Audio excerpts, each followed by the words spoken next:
G'day, and welcome back to that new Hobby High Armies from Scratch, episode 3. So, this week, I haven't had a game.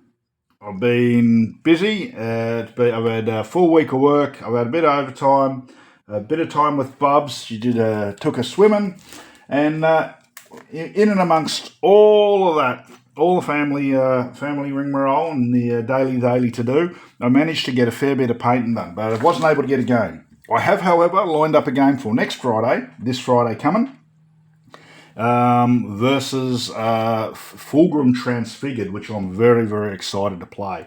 Knights versus a Demon Marine army. How fucking good does that sound?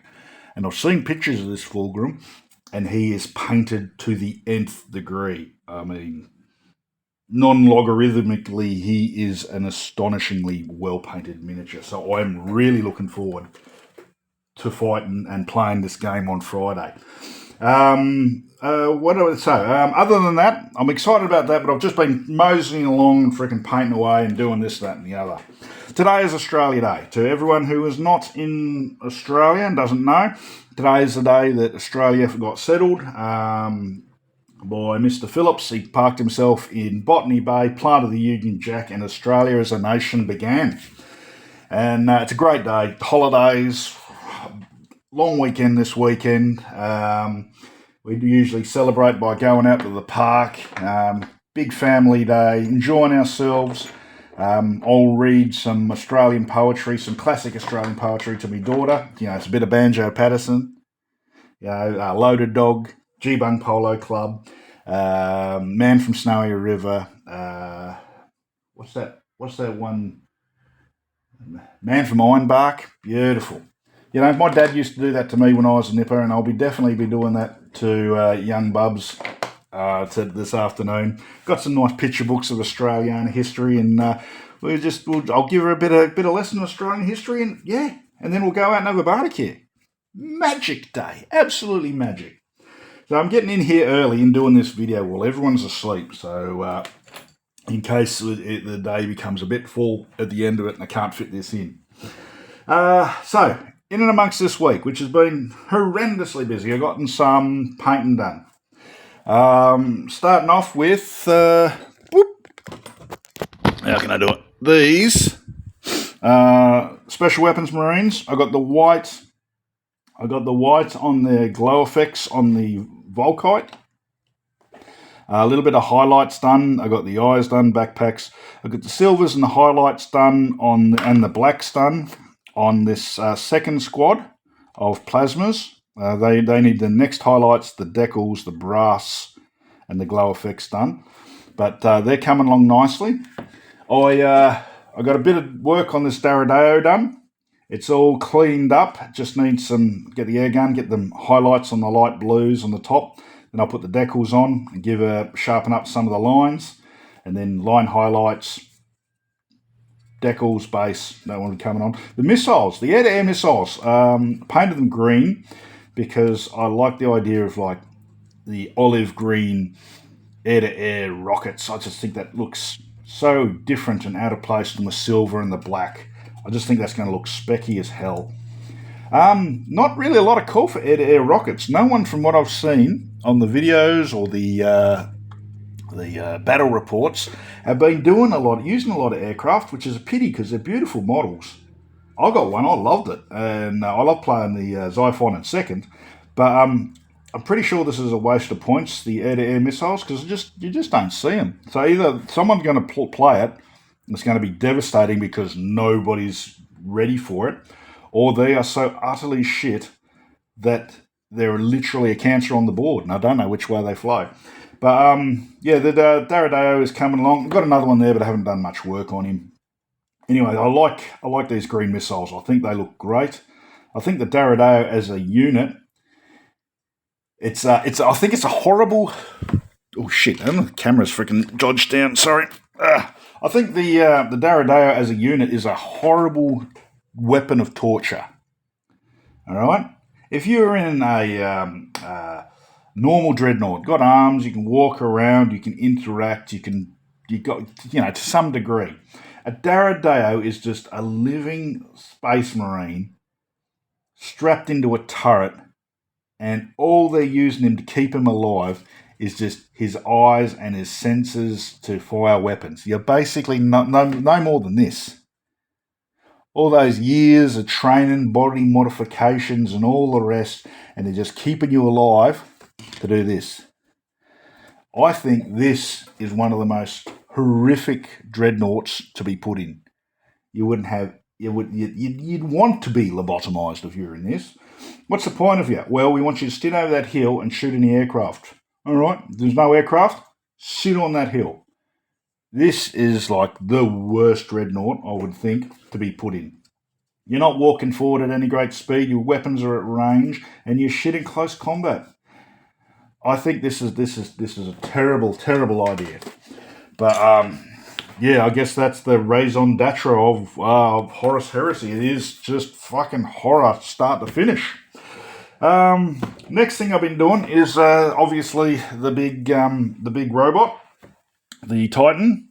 So I've been trying a new few techniques. I've been trying this new Tamiya high gloss acrylic varnish, spraying that on and then putting my inks on and then wiping it off with white spirits. And the finish is okay. It still looks, obviously some parts I've just not bothered to clean because things are going in them, But the bit that is showing looks nice. It looks sturdy and lived in, but I'm a bit nervous about using this technique on the very visible parts. Did you know that Titans had cameras on the hip looking down? I didn't.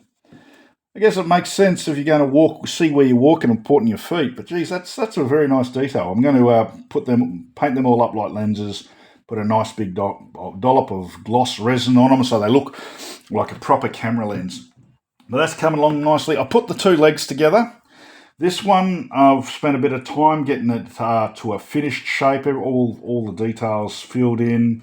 I've used a mixture of Serrano glue for the pistons, resin, and a epoxy for the bits and pieces. I've got a bit of blue oversight here, which I'll have to carve away. But that's cleaned up, painted and sharp, and very, very sturdy. I don't want to go smashing it like a hammer. It's not that fucking sturdy, but it's sturdy and, there's like 5 different metal colours in there, bit of white, bit of grey. I think it looks okay. A little bit of kilter to the leg. And what I'm doing is I'm actually painting each leg and completely assembling it. Every part of it. All the armour, all the bits and bobs. The leg will be finished, and then the other leg will be finished, and then I'll use these brass rods, pin them all together, and just do one section at a time rather than have shit sprayed everywhere, because I'm a master of just spreading my fucking mess all over the shop. I've gotten a lovely colour blue, which I've found and I really like for this. It's Vallejo dark blue 70-90-30, and it comes up very, very nicely. I've only just done a little bit of tape work here, some testing on the trim. I don't know whether I'm going to go grey or dark grey or a mixture of black brown around the trim edges. I will have to coat this with the Tamiya spray lacquer to stop it from soaking into the white paint and staining it.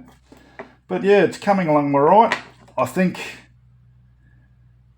it's looking sharp. It's not super sharp. The checkers need a bit more cleaning up. That's a knee pad. But I think it's going to come up looking quite sharp when it's all done. And, when I get all the weathering and stuff done. And what else happened this week? Oh, yes. Hang on. 2 more things. From Steel Harpy, I got a whole heap more of my checkered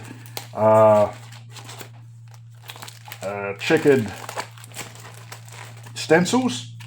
I got the 1mm, 1.5, the 5 and the 10, all in different variations of sheets because I'd run out.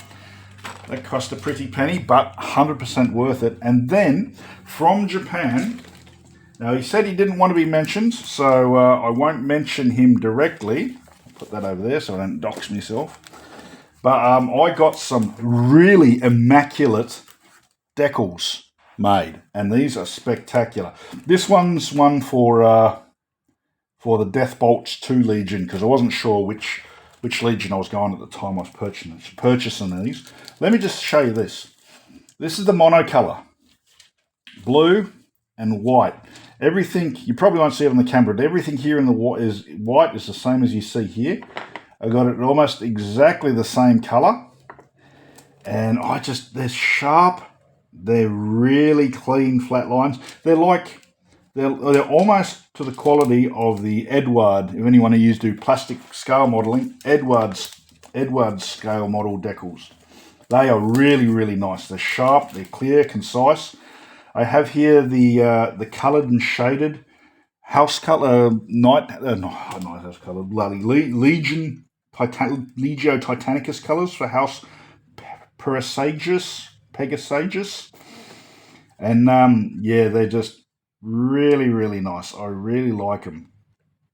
I think they pop. I like the deep shadows. I can't paint this level of detail, obviously, at my current skill rate, but you know, getting there. Anyway, these came from Japan, and they are spectacular. I also just picked up a couple of House of Warnher ones in case I wanted to do another night. You never know. Plan for the future. They've even got he's even done the little infield shields for the Questoris Knights, and yeah, they are super sharp and super clean. I really like them. I definitely going back to get more off this chap in the future. He doesn't want to be named, but if you're in the know and you know of a custom decal maker in Japan, you know the fella. Other than that, the week has been fairly mundane. I've been painting, I've been hobbying. I've literally only painted 3 colours, which is fucking new to me. I was not mentally prepared for the amount of trim on a Titan. Not mentally prepared at all. You need to definitely psych yourself up for an hour of fucking line work. But it's all good. Anyway, it is Australia Day. I got to spend the day with my family. I'm going to enjoy myself. I'm going to enjoy this beautiful day in this beautiful country. Love the lot of yous. Give the missus a kiss, and I'll see yous all later. Cheerio.